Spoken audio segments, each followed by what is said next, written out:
ఉండిపోవడంతో ఇక్కడి ప్రజలు పడుతున్న ఇక్కట్లు అన్నీ కావు. ఇటువంటి పరిస్థితిని అవగాహన చేసుకుని దీనికి శాశ్వత ప్రణాళిక రూపొందించి మచిలీపట్టణ ప్రజలకు ఈ సమస్యను తీర్చాలనే సదుద్దేశంతో మచిలీపట్టణం పార్లమెంట్ సభ్యులుగా ఉన్న శ్రీ వల్లభనేని బాలశౌరి గారు హౌసింగ్ అండ్ అర్బన్ అఫైర్స్ కేంద్ర మంత్రివర్యులతో మాట్లాడి నిధులు సమకూర్చి మచిలీపట్నంలో అండర్ డ్రైనేజీ వ్యవస్థను ఏర్పాటు చేసేందుకు మంత్రివర్యులు కోరగా స్పందించిన మంత్రివర్యులు ఈ పనులకు సంబంధించి తగిన చర్యలు ప్రారంభించామని ఆదేశాలు జారీ చేశారు. దీనితో కేంద్ర బృందం మచిలీపట్టణాన్ని సందర్శించి ఇక్కడి పరిస్థితులపై ఒక నివేదికను సమర్పించడానికి స్థానిక మున్సిపల్ కార్పొరేషన్ నుండి అనుమతి కోరగా వారు పంపిన ఈమెయిల్కు రిప్లై కూడా ఇవ్వకుండా స్థానిక శాసనసభ్యుడు మోకాలు అడ్డుపెట్టారు.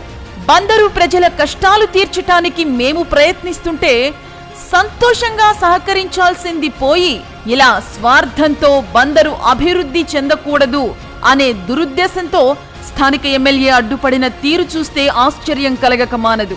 ఈ విషయమై పార్లమెంట్ సభ్యులు బాలశౌరి గారు జిల్లా దిశ కమిటీలలో అధికారులపై ఆగ్రహం వ్యక్తం చేసిన వారు ఈ స్థానిక ఎమ్మెల్యే గీసిన గీటు దాటలేకపోయారు అనేది జగమెరిగిన సత్యం.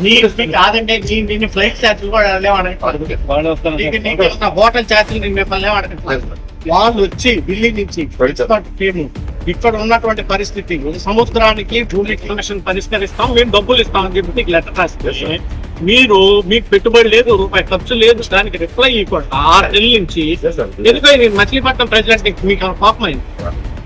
మరి ఏంటి ఏది మీకు పెట్టుబడి అందులో నాకు అర్థం కాదు. మరి ఎందుకు రిప్లై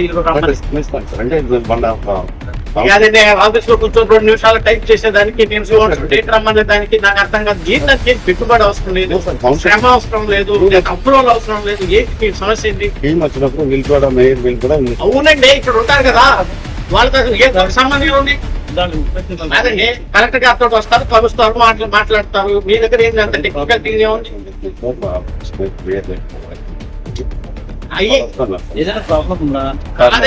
మరి మేయర్ గారో లేకపోతే ఇంకొకరికో సంబంధించిన అంశం కాదు కదా.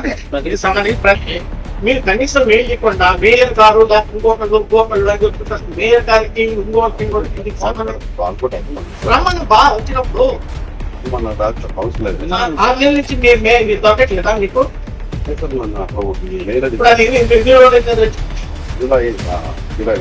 నేను కూడా చెప్పాను, ఇప్పుడు వాడు నాకు ఫోన్ చేసి మీరేం చేయాలా?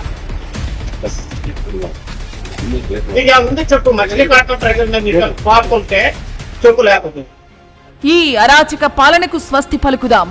మన అభివృద్ధిని కోరుకునే నాయకులను గెలిపించుకుని కూటమి ప్రభుత్వాన్ని ఏర్పాటు చేసుకుంటే వచ్చే 5 ఏళ్లలో బందరు ప్రజలు తరతరాలుగా ఎదుర్కొంటున్న ఈ డ్రైనేజీ సమస్యకు శాశ్వత పరిష్కారం చూపిస్తాను అని గాజు గ్లాసు గుర్తుపై ఓటు వేసి మచిలీపట్టణం పార్లమెంట్ సభ్యునిగా తనను మళ్లీ గెలిపించమంటూ కోరారు శ్రీ వల్లభనేని బాలశౌరి గారు.